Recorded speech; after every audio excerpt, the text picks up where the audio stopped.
এখন সাবধান হয়ে থাকবেন যেন এই ঐতিহ্যটা নষ্ট না হয়।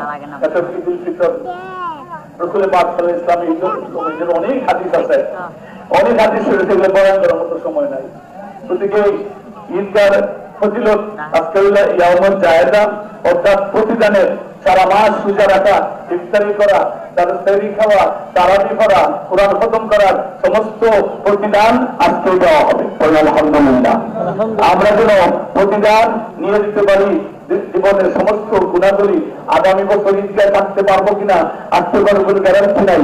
সেই হিসাবে আমরা বিগত দিনের যে নামাজ পড়তেছি তার রোজা রেখেছি, এই রোজা কাজের জন্য আল্লাহ যে ব্যবস্থা দিয়েছেন সেই প্রতিদানের দিন, পুরস্কারের দিন, এই পুরস্কারের দিনে যেন আমরা আল্লাহ তাআলার কাছে মোনাজাত করবো, নামাজ পড়বো, সেজদা দিব এবং সেইভাবে আমরা যেন আল্লাহ তাআলা আমাদের এই পুরস্কার দিয়ে দিল সে আপনার আমাদের বাড়িতে পৌঁছে দেবেন। সুবহানাল্লাহ।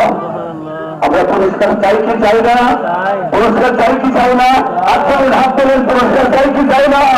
আল্লাহু আকবার, আল্লাহু আকবার, আল্লাহু আকবার। এখন আমরা সকলে পুরস্কার চাই, আর যারা আপনার সেই হিসাবে আমরা সেই আল্লাহ তাআলার দয়া চাই, রাসূলের পাকের নেক নজরের যেন আমরা আমাদের জীবন গঠন করে যেতে পারি, তবে আমরা আল্লাহ তাআলা এটার কাছে আল্লাহ তাআলার কাছে দয়া চাই। আলহামদুলিল্লাহ, আলহামদুলিল্লাহ।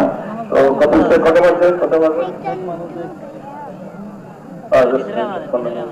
ঠিক আছে। তো একটা কথা হচ্ছে কি, বকেয়ার টাকা